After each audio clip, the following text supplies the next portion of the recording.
Okay. Hi guys. So in today's session we will be continuing with chapter 13, which is magnetic effects of electric current. In today's session we will start by looking at the force on a current carrying conductor. Okay, first let us see a video of the experiment. So the experiment setup is what you see in figure 13.12 in your left, to your left. So we're going to see what the experiment is and how it works and what happens in the experiment, and along with that we will also study the Fleming's left hand rule. All right. All right. So this is the experimental setup for the what do you say experiment, the force on a current carrying conductor experiment. So if you look at the setup, what you can see is this U-shaped magnet, okay, which has a south pole and a north pole. So this U-shaped magnet is actually called a horseshoe magnet because this is how a horseshoe looks, okay. This rod which you can see, okay, with points A, B, that rod is an aluminum rod. So you have this wire which is connected to the aluminum rod. So now what we're going to do is switch the switch on so that the current flows through the aluminum rod, and depending on the direction of current we will see what happens in the vicinity, like in the presence, okay, because now there is a magnet near the aluminum rod. Let us see what happens to the aluminum rod when you start sending current through it, okay. So now this time positive terminal is connected to point A, and negative terminal of the battery is connected to point B. So when we switch the switch on, current will flow from positive to negative, which means from A to B, okay. Let us see what happens. So from A to B, when current flows from A to B, the rod moves or shifts towards the north pole, okay. And if we were to switch the terminals, so that now the positive terminal is connected to point B and the negative terminal is connected to point A, what happens? The rod moves towards the south pole of the magnet. All right. So this is what we learned from this experiment, that depending on the direction of the current, there is a force which is generated, because of which this aluminum rod gets pushed towards the south or the north pole, okay. Now we know so much. So now if we this is this is the basis for the Fleming's left hand rule, okay. We'll see what the Fleming's left hand rule is now. So what is Fleming's left hand rule? We are going to learn Fleming's left hand rule because that will tell us the direction of the force in the presence of a magnetic field, okay, on an on the conductor, on the current carrying conductor. What is the direction of the force in the presence of an electric field? All right. So what is Fleming's left hand rule? According to Fleming's left hand rule, if you point your index finger in the direction of the magnetic field and your middle finger in the direction of the current, then the thumb will show you the direction of the force, okay. So that is what it is. So according to this video, like you can see on your left, the blue shaded finger, which is your middle finger, is in the direction of the current. The yellow shaded finger, which is your magnetic field, you use the letter B for magnetic field, is pointing in the direction of the magnetic field. Then the pink shaded finger will show you the direction of the force.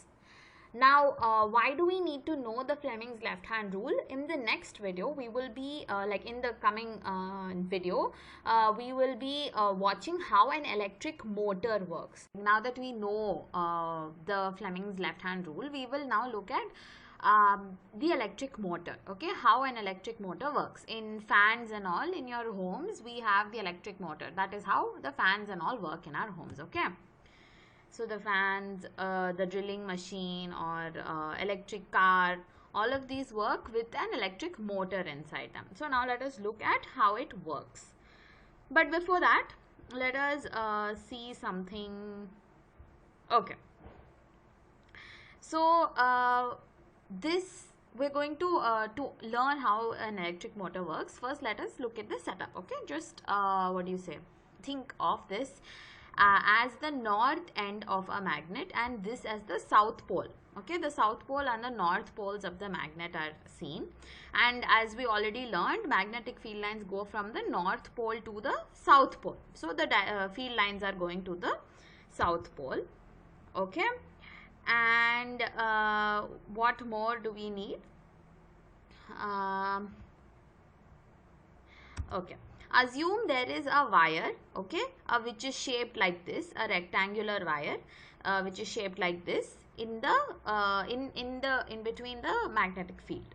Okay, it is within the magnetic field, and assume these arrows that you can see, that is the direction of flow of the current in this metallic rectangle. Okay, in this rectangle, this is how the current is flowing. So it is going from the via like this. Okay, and then it goes to your right, and then it takes like a turn to the right, and then it comes down and it goes to the left, and it goes up and it goes to the right. So this is how the current is flowing in this particular rectangle. Okay, now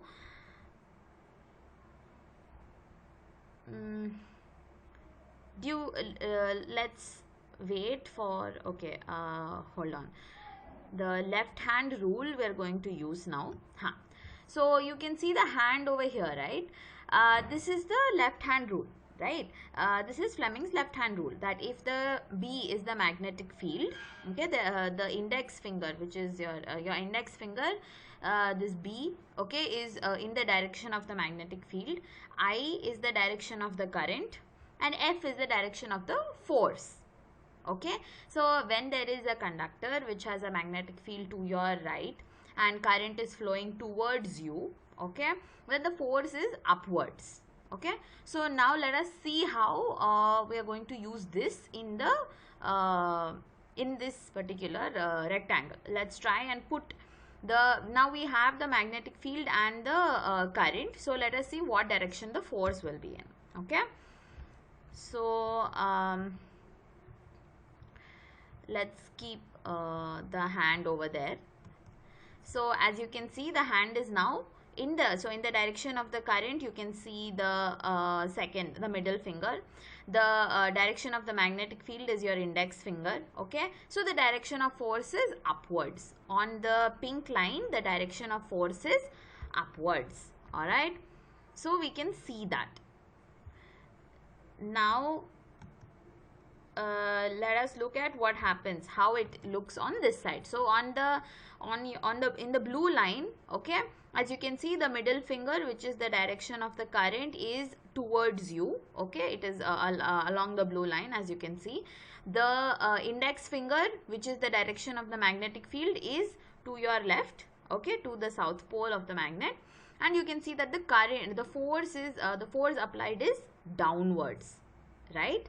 So now what is the final conclusion? That in the pink line the force is upwards, and in the blue line the force is downwards. All right, so there you go.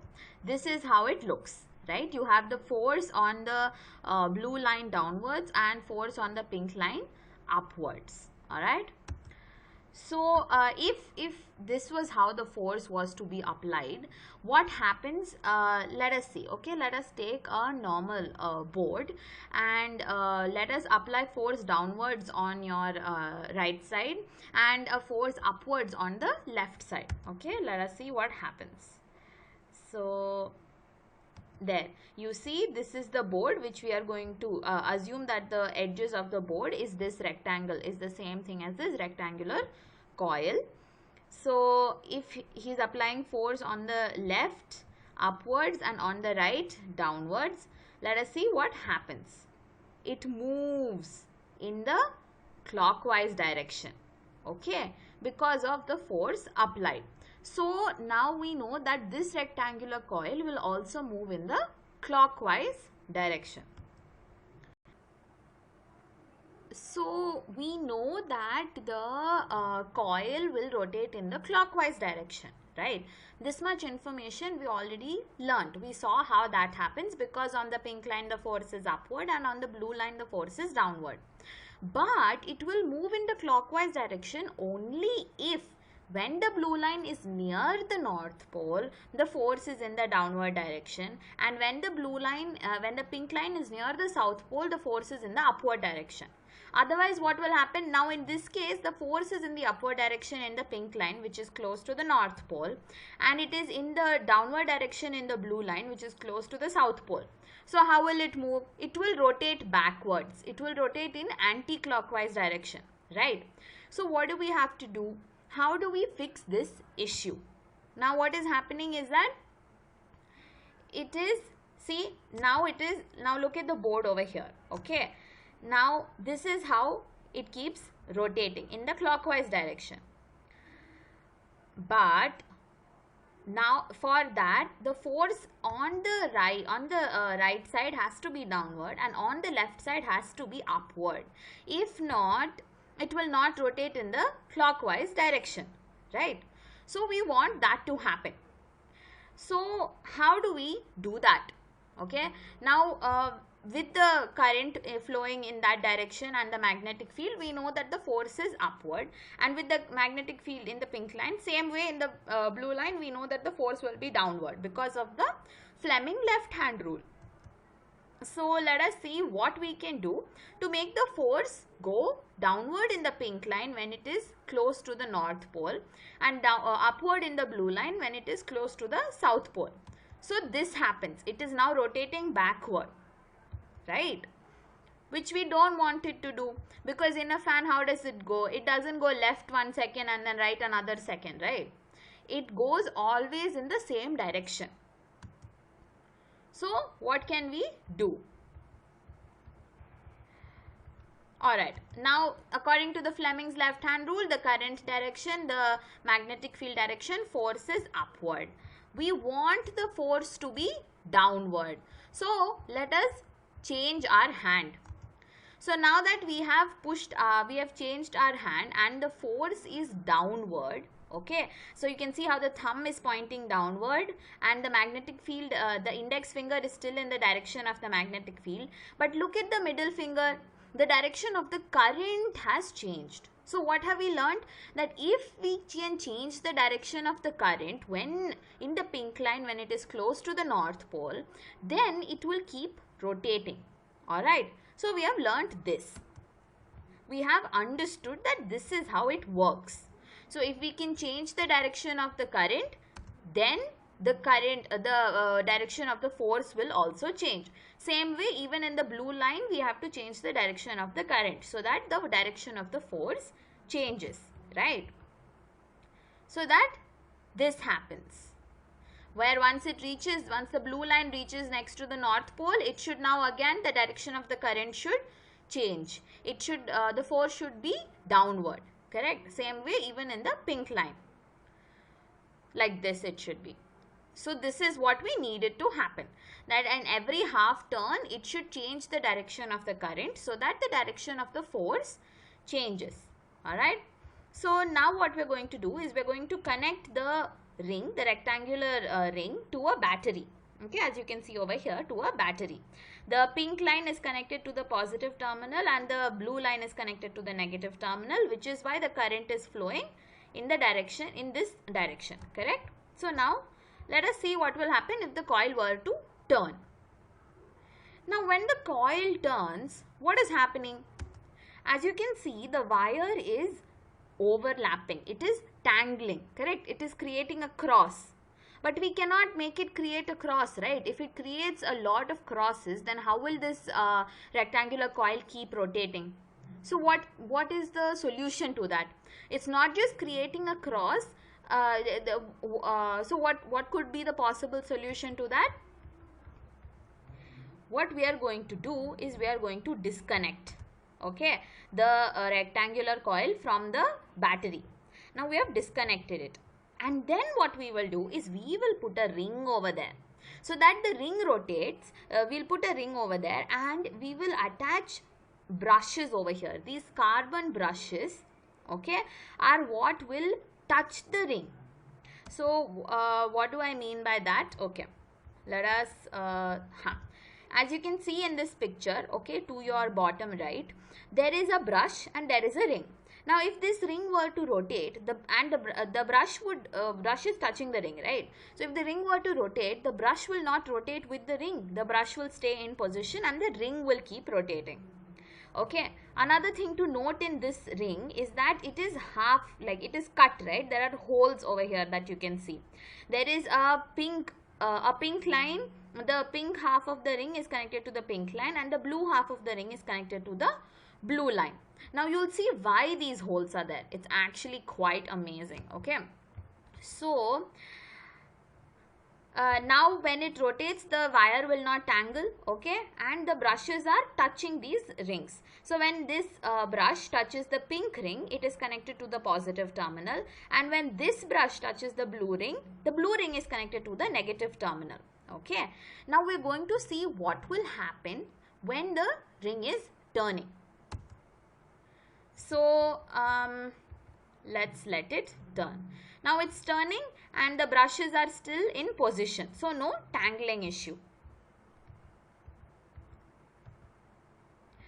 Okay, now let's wait until the ring turns a little bit more. So now the ring turned, and as you can see, this brush which was touching the pink line before is touching the blue line, and this brush which was touching the blue line before is touching the pink line. Another thing that we have to remember is that this brush, the brush on your left, is connected to the positive terminal of the battery, and the brush on your right is connected to the negative terminal. So the current will always flow in this direction.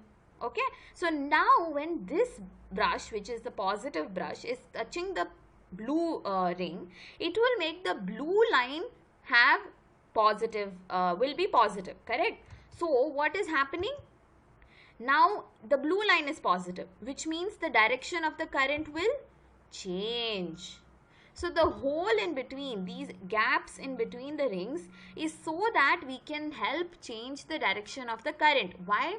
We learnt already before that when the pink line comes near the North Pole, the direction of the current in the pink line should be downward, which is why we're doing this.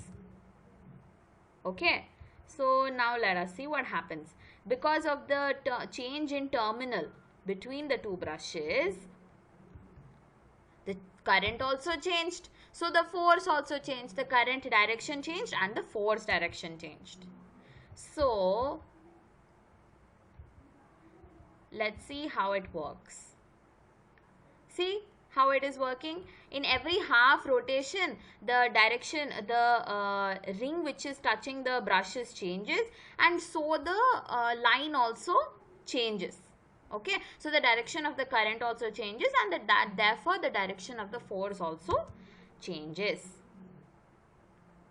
So this is how an electric motor works.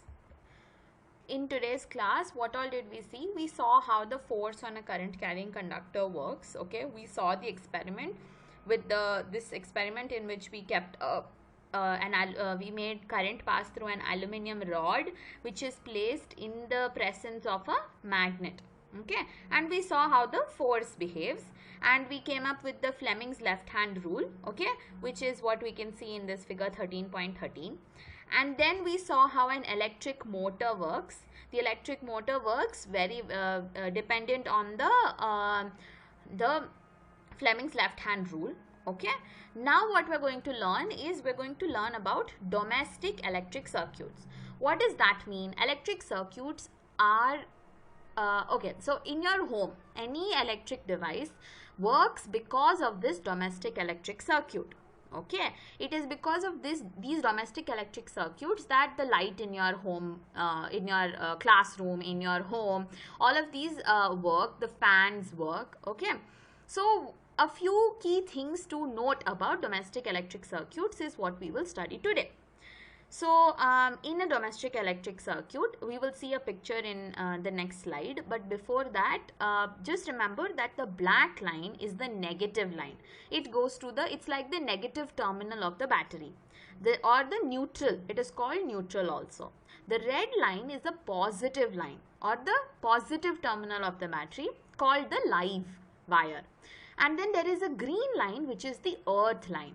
Okay, what the green line does, we will see in like towards the end of this particular slide. So if the red wire and the black wire touch, it is called short circuiting. Okay, what happens is when the red and the black wire touch, it means that the red and the positive and the negative terminal in the battery are connected. That means what? That so much of that's a very bad thing. Okay, because if you just connect the positive and negative of the battery and you're not powering any device, you're simply wasting power.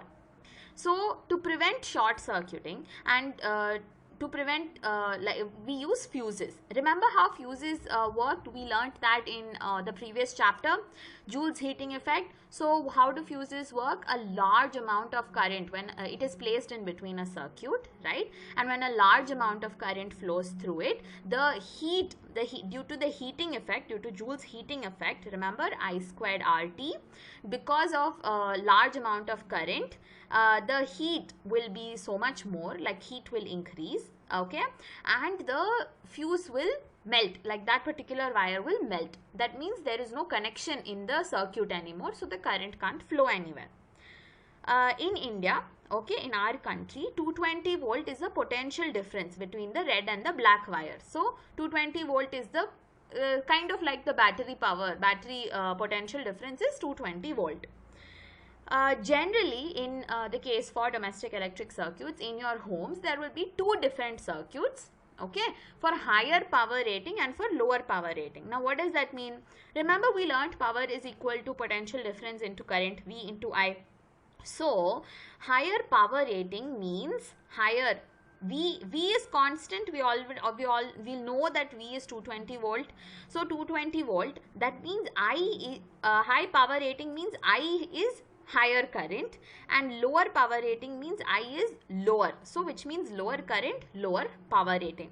Power is directly proportional to the current.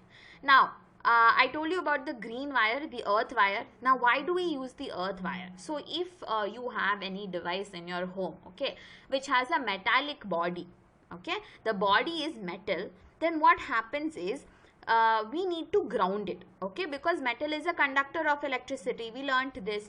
So if the metal is a conductor of electricity, even we are conductors of electricity. What will happen is when we touch the metal, okay, if it is switched on, we will get electric shock. So this earth wire is to prevent that electric shock. So what we do is we take this earth wire, okay, we connect a wire to these devices with metallic bodies, and we connect that wire to a metal plate, okay, and we dig it, we bury it, we dig a hole and we bury it deep inside our earth, okay, so that all extra current goes off to the earth. So let's see. As you can see, this is an example. This is a diagram from your textbook itself. So the electricity board fuse, you have the three wires, the black, red and the green wire. The live wire, that is the positive wire. The neutral wire, which is the black wire. And the earth wire, which is the green wire.